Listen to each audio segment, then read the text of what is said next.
Class में आप सभी का हार्दिक स्वागत है। दोस्तों, बात करते हैं यूपी में टीजीटी पीजीटी 2022 एग्ज़ाम के बारे में। कुछ लेटेस्ट अपडेट प्राप्त हो रही हैं। जैसा कि आप सभी लोग जानते हैं कि उत्तर प्रदेश शिक्षा सेवा आयोग का गठन कर लिया गया है और अब धीरे धीरे जो यहाँ पर अन्य, जैसे कि यहाँ पर अगर बात करें चयन बोर्ड में, यूपीएससी में जो भी फाइलें थी वो सब ट्रांसफ़र हो रही हैं। हालांकि अभी तक इसमें कोई भी एग्जामिनेशन कंट्रोलर या फिर अस्थाई अध्यक्ष नहीं है और कुछ अन्य महत्वपूर्ण पदों पर जो अधिकारी बैठते हैं उनकी भी नियुक्ति अभी नहीं हो पाई है।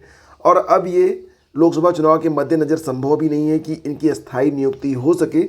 तो इसको लेकर भी जो अपडेट्स आ रही हैं कि अभी आयोग की एक बैठक हो चुकी है और इस बैठक में यूपी टीजीटी पीजीटी और असिस्टेंट प्रोफेसर एग्ज़ाम के बारे में कोई भी वार्ता नहीं हुई है। यानी कि फ्रेंड्स, जब तक ये पूरी प्रक्रिया स्टार्ट नहीं होती है तब तक जो परीक्षा केंद्र हैं उनके निर्धारण का कार्य नहीं हो सकेगा। परीक्षा केंद्र निर्धारण के साथ साथ पेपर की जो सुरक्षा है उस पर भी अब आप देख ही रहे हैं कि आयोग यानी कि यूपीपीएससी भी पेपर की सुरक्षा को लेकर काफ़ी चिंतित है। निश्चित रूप से लगभग 14 लाख के आसपास अभ्यर्थियों ने आवेदन किया है कुल 4100 पदों पर। अगर आप सब्जेक्ट वाइज सीटों को देखेंगे तो ये सीटें और भी काफ़ी कम हो रही हैं। तो ऐसी कंडीशन में पेपर्स की सुरक्षा को लेकर आयोग में एक चिंता है और पहले तो इस पर ही काम किया जाएगा। आपने देखा कि उत्तर प्रदेश हो या फिर बिहार हो, पेपर आउट हो रहे हैं और पेपर आउट होने का जो लेवल है वो बहुत ही खतरनाक है। आपने देखा कि बिहार में तो प्रेस में पहुंचने से पहले ही, यानी कि पेपर छपने से पहले ही पेन ड्राइव के माध्यम से पेपर जो था वो आउट हो गया था। तो ये बहुत ही संवेदनशील मुद्दा है। इसमें बीपीएससी के भी कुछ अधिकारियों और कर्मचारियों से पुलिस ने जो है पूछताछ की थी। यूपी में भी जो आरओ और सिपाही भर्ती का पेपर लीक हुआ उसमें भी एक बहुत ही आप समझ रहे होंगे कि जो कहानी है बहुत ही निचले स्तर से जा रही है। तो अब सभी परीक्षाओं के लिए पेपर की जो सुरक्षा है उस पर आयोग सबसे पहले अपनी प्राथमिकता दे रहा है। तो यूपी टीजीटी पीजीटी एग्ज़ाम आखिर होगा कब तक? देखो फ्रेंड्स, यहाँ पर मैं आपको बताना चाहूँगा कि लोकसभा चुनाव के बाद पहले तो यहाँ पर जो एग्जामिनेशन कंट्रोलर हैं उनकी नियुक्ति की जाएगी, अस्थाई अध्यक्ष आएंगे, उसके बाद परीक्षा केंद्रों का निर्धारण होगा। लेकिन उसमें भी सबसे वरीयता पर रखा जाएगा कि पेपर कहाँ पर छपे और उसकी सिक्योरिटी इस प्रकार से तय की जाए कि पेपर आउट जैसी घटनाएं ना हो सकें। तो मिला जुलाकर यहाँ पर स्थिति यही बन रही है कि आपकी जो परीक्षा होगी वो अगस्त या फिर सितंबर या इससे भी आगे जा सकती है। तो अभी फ़िलहाल यूपी टीजीटी एग्ज़ाम पर यही न्यूज़ निकल के आ रही है कि जो परीक्षा है उस पर काम जून के बाद ही शुरू होगा, यानी कि 4 जून के बाद ही शुरू होगा। और एग्ज़ाम जो होंगे आपके ये अगस्त सितंबर में हो सकते हैं मिनिमम, या हो सकता है परीक्षा अक्टूबर में भी जा सकती है। तो आपके पास पर्याप्त समय है। हाँ, एक बात और भी है कि एक फेक नोटिफिकेशन जो आया था जिसमें एज लिमिट बताई गई थी, तो वो तो आयोग ने क्लियर कर दिया है कि ऐसा कोई भी नोटिफिकेशन ना तो प्रारूप रूप में है, मतलब ना तो तैयार किया गया है और ना ही अस्तित्व में है, और उससे आयोग का कोई भी लेना देना नहीं है। तो यहाँ पर जो अभ्यर्थी हैं वो अपने सब्जेक्ट की अच्छे से तैयारी करके इस परीक्षा की तैयारी कर सकते हैं। जीएस वगैरह अभी नहीं आएगा और ना ही अभी इस पर कोई बहस चल रही है आयोग में कि जीएस शामिल किया जाए, या एग्ज़ाम पैटर्न एज लिमिट में किसी भी परिवर्तन के बारे में कोई भी बात नहीं की जा रही है। तो एग्ज़ाम कब तक होंगे? तो एक लाइन में आप समझ सकते हैं कि एग्ज़ाम जो है वो सितंबर अक्टूबर में हो सकते हैं, और अगर बहुत बिफोर हुआ तो अगस्त के लास्ट में। यूपीपीसीएस और आरओ की परीक्षाएं कब तक होंगी? तो फ्रेंड्स, जैसा कि आप लोग जानते हैं कि यूपीपीसीएस के लिए जो परीक्षा पोस्टपोन की गई है वो सिक्योरिटी के मद्देनज़र ही की गई थी। यूपीपीएससी ने, यानी कि उत्तर प्रदेश लोक सेवा आयोग ने तमाम परीक्षाएं आरओ पेपर लीक के बाद पोस्टपोन कर दी, और अब ये जो सभी परीक्षाएं हैं वो लोकसभा चुनाव के बाद ही करवाई जाएंगी। लेकिन प्रायोरिटी यही रहेगी कि पेपर लीक जैसी घटनाएँ ना होने पाएँ। तो यूपीपीसीएस की परीक्षा कब तक होगी? तो यूपीपीसीएस ये आयोग की टॉप प्रायोरिटी वाला एग्ज़ाम है।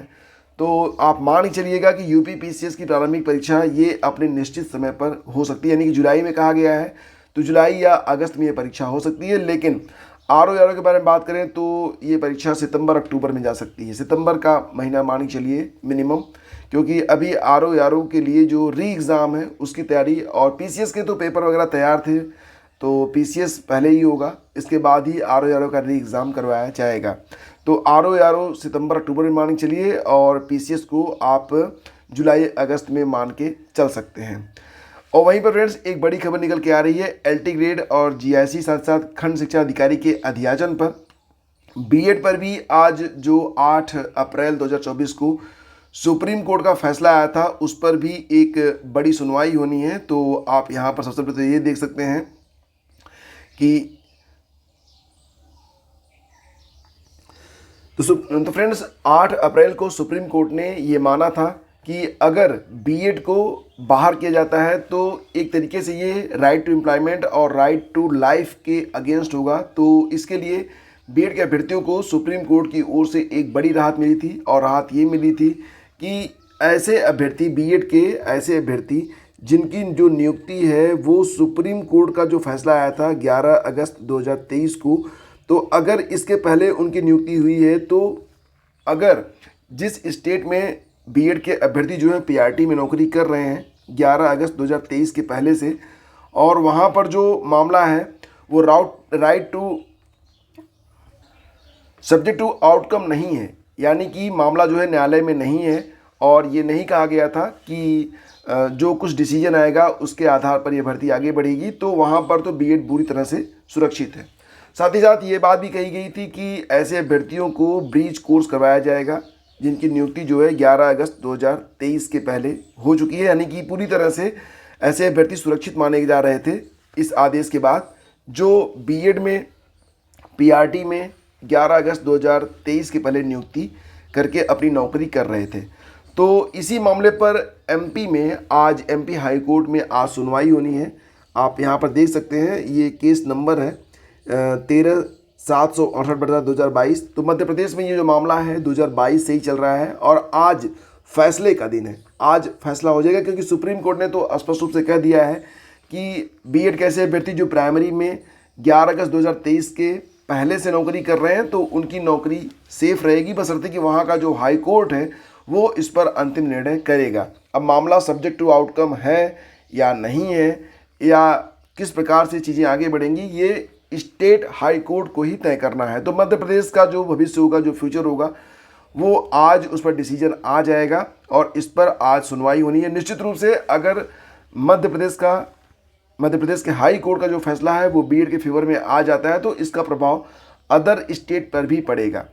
तो यहाँ पर सबसे बड़ी बात ये थी कि अगर मामला सब्जेक्ट टू आउटकम होगा तो निर्णय जो है हाई कोर्ट लेगा, और अगर मामला सब्जेक्ट टू आउटकम नहीं है तो फिर वहाँ पर ब्रीच कोर्स करवाया जाएगा। जैसे कि अगर उत्तर प्रदेश के बारे में बात करें तो यहाँ पर जो नियुक्तियाँ हुई हैं वो 11 अगस्त 2023 के पहले हुई हैं, और ब्रीच कोर्स करवाने के बारे में बात कही गई है कि 1 साल के अंदर एनसीटी जो है वो ब्रीच कोर्स को तैयार करेगा शिक्षा मंत्रालय से सलाह मशवरा करके, और एक निश्चित समय सीमा के अंदर ऐसे सभी अभ्यर्थी जो बीएड किए हुए हैं और पीआरटी में जॉब कर रहे हैं जिनकी नियुक्ति 11 अगस्त 2023 के पहले हो चुकी है, उनको एक निश्चित समय में ब्रीच कोर्स पूरा करना पड़ेगा।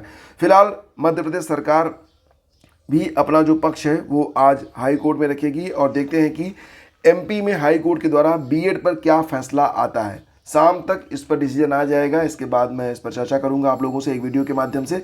तो फिलहाल बने रहिए हमारे साथ। फ्रेंड्स आगे बढ़ते हैं। खबर ये निकल के आ रही है कि आप देख रहे होंगे यहाँ पर कि उत्तर प्रदेश लोक सेवा आयोग के द्वारा कुछ और भी भर्तियों के लिए विज्ञापन जारी किए जा रहे हैं। कुछ और भी भर्तियाँ हैं जिसके लिए अध्याचन आयोग को मिल चुका है। जैसे कि अगर आप यहाँ पर देखें तो एलटी ग्रेड शिक्षक भर्ती, खंड शिक्षा अधिकारी, सम्मिलित राज्य अभियंत्रण सेवा, राजकीय डिग्री कॉलेजों में असिस्टेंट प्रोफेसर भर्ती के लिए भी रिक्त पदों का अध्याचन मिल चुका है यूपीपीएससी को। विभिन्न कारणों से इन भर्तियों के लिए विज्ञापन अभी जारी नहीं किए गए हैं। विज्ञापन जारी होने के बाद इन भर्तियों के लिए भी परीक्षाओं का आयोजन जो है वो किया जाएगा। तो अभी फ़िलहाल जैसा कि आप जान रहे हैं कि आयोग ने आरओ के बाद जो भी परीक्षाएं थी एग्जामिनेशन कैलेंडर में, सभी परीक्षाओं को टाल दिया है। और सबसे बड़ी बात है कि आरओ प्रारंभिक परीक्षा में पेपर लीक की घटना के बाद आयोग के लिए आगामी परीक्षाओं में प्रश्नपत्रों की सुरक्षा सबसे बड़ी चुनौती जो है बन गई है।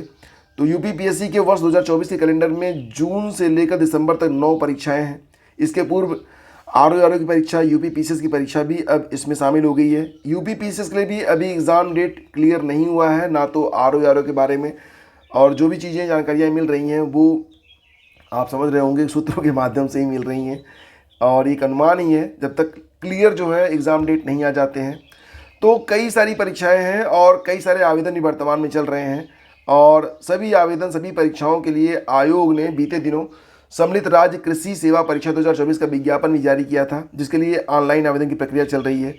तो इसकी भी एग्ज़ाम डेट अभी आई नहीं है। तो इस हिसाब से आयोग के सामने अगर देखा जाए तो कुल 16 परीक्षाओं के सफल आयोजन की चुनौती है, और वो भी तब जबकि जो क्वेश्चन पेपर हैं उसकी सिक्योरिटी को लेकर आयोग सबसे ज़्यादा चिंतित है। तो फिलहाल तो अब आयोग के पास समय भी काफ़ी कम बचा हुआ है। जून के बाद जुलाई, अगस्त, सितंबर, अक्टूबर, नवंबर, दिसंबर, मतलब 6 महीने में लगभग 16 परीक्षाएं हैं। तो मुझे पॉसिबल नहीं लग रहा है, व्यक्तिगत तौर पर मुझे लग रहा है कि कुछ परीक्षाएं अब 2025 में भी जाएंगी। तो फिलहाल तो ये सारी चीज़ें फ्रेंड्स यहाँ पर निकल के सामने आ रही हैं। तो चैनल पर अगर आप पहली बार हैं तो सब्सक्राइब कर लीजिएगा, और अगर आपने हमारा जो टेलीग्राम चैनल है अगर उसको ज्वाइन नहीं किया हुआ है तो ज्वाइन जरूर कर लीजिएगा, ठीक है। क्योंकि टेलीग्राम चैनल पर भी आपको बहुत सारी जानकारियाँ नियमित रूप से प्रोवाइड की जाती हैं। कुछ मोटिवेशनल कहानियाँ, कोट्स भी आपको दिए जाते हैं ताकि आप दिन भर अपने आप को एनर्जेटिक फील करें। तो मिलते हैं आपसे अगले वीडियो में। आज्ञा दीजिए, नमस्कार, जय Hind. Please do like and share.